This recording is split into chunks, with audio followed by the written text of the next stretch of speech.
अभी जो वर्तमान स्थिति ऐसी बन गई है कि एक गवर्नमेंट ने के द्वारा एक पोर्टल भी लॉन्च किया गया है।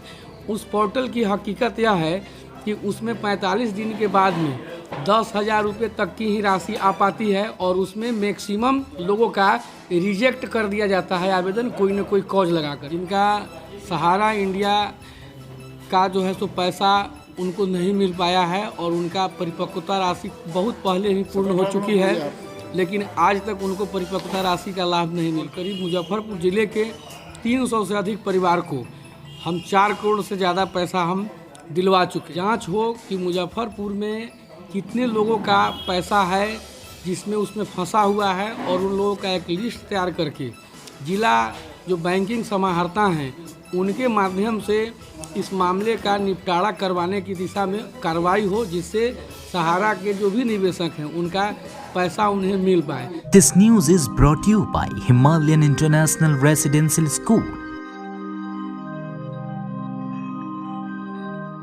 सहारा इंडिया के हजारों निवेशकों को अविलंब भुगतान कराने के लिए शुक्रवार को मुजफ्फरपुर में मानवाधिकार अधिवक्ता एस.के. झा के द्वारा बिहार मानवाधिकार आयोग पटना के समक्ष एक याचिका दाखिल किया गया है, जिसमें अधिवक्ता झा ने लिखा है कि जिले के हजारों लोग ऐसे हैं जिन्होंने सहारा इंडिया में अपने पैसे का निवेश किया है, लेकिन परिपक्वता पूर्ण होने के बावजूद उन्हें दर दर भटकना पड़ रहा है। हालांकि भारत सरकार के द्वारा सहारा रिफंड पोर्टल भी लॉन्च किया गया है, लेकिन इससे लोगों को लाभ नहीं मिल पा रहा है। विदित हो कि जिले के हजारों ऐसे परिवार हैं जिनकी आधी कमाई सहारा इंडिया में फंसा हुआ है। मानव अधिकार अधिवक्ता एस.के. झा ने बताया कि ब्लॉक स्तर पर एवं गांव-गांव में कैंप लगाकर निवेशकों का ब्यौरा इकट्ठा कर उनका भुगतान सुनिश्चित किया जाए। सेपरेट काउंटर हो, सर्कुलर भी आया है, डिस्ट्रिक्ट वाइज पेमेंट नहीं हो रहा है। मानवाधिकार को आप आदेश दीजिए कि हर ब्लॉक वाइज जो है तो व्यवस्था बनाए, सहारा इंडिया का एप्लीकेशन ले करके भुगतान करें। अच्छा, उसमें जो फिक्स्ड ज़िले में हम समझते हैं कि हज़ारों की संख्या में ऐसे लोग हैं जिनका सहारा इंडिया का जो है सो पैसा उनको नहीं मिल पाया है और उनका परिपक्वता राशि बहुत पहले ही पूर्ण हो चुकी है, लेकिन आज तक उनको परिपक्वता राशि का लाभ नहीं मिल पाया है। यह आंकड़ा राज्य और देश लेवल पर बहुत ज़्यादा है, लेकिन हमारी लड़ाई पिछले 5 वर्षों से मुजफ्फरपुर के लिए है, जिसमें हमें सफलता भी मिली है और करीब मुजफ्फरपुर ज़िले के 300 से अधिक परिवार को हम 4 करोड़ से ज़्यादा पैसा हम दिलवा चुके हैं और इसमें सैकड़ों की संख्या में हमारा कंज्यूमर कोर्ट मुजफ्फरपुर में हमारे केस लंबित हैं। बहरहाल हमारे द्वारा आज ह्यूमन राइट कमीशन के समक्ष एक आज पिटीशन फाइल किया गया है।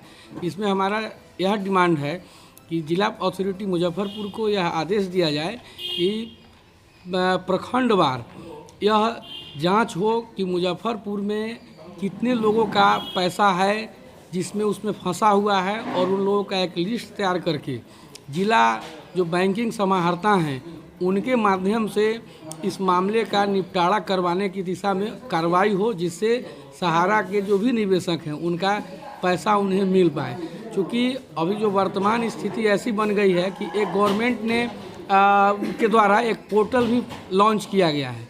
उस पोर्टल की हकीकत यह है कि उसमें 45 दिन के बाद में 10,000 रुपये तक की ही राशि आ पाती है और उसमें मैक्सिमम लोगों का रिजेक्ट कर दिया जाता है आवेदन कोई न कोई कॉज लगा करके। यह समस्या का सही निराकरण नहीं है। बहुत लोगों को पोर्टल के बारे में जानकारी भी नहीं है और पोर्टल पर बहुत ही कम संख्या में लोगों ने अप्लाई भी किया है। तो जब तक इसको ऑफलाइन मोड में यह नहीं होगा तब तक सहारा इंडिया का पैसा लोगों को मिलेगा नहीं। तो हमने आज ह्यूमन राइट कमीशन के समक्ष में जो अपील लगाया है उसमें हमारी ये डिमांड हमने किया है कि गवर्नमेंट के संबंधित वित्त विभाग के पदाधिकारी से इस बात की जानकारी लिया जाए और तब जिला प्रशासन मुजफ्फरपुर को यह आदेश दिया जाए और यही चीज़ पूरे स्टेट लेवल पर होना चाहिए। तो हम फिलहाल मुजफ्फरपुर के लिए हम प्रयास कर रहे हैं और उम्मीद है कि न्यू ईयर में हम इसमें फिर से भुगतान करवा पाने में हम लोगों को सफलता मिलेगी और हम लोग एडवोकेट एसोसिएशन के हमारे जितने भी सीनियर लॉयर्स लोग हैं सभी लोगों का सपोर्ट इसमें हमारे साथ में है और हम सभी लोग मिल करके जनहित के लिए हम लोग एक साथ मिल करके हम लोग लड़ाई लड़ रहे हैं। परिचय हुआ एस के झा, मानवाधिकार अधिवक्ता, advocate association, civil court Muzaffarpur.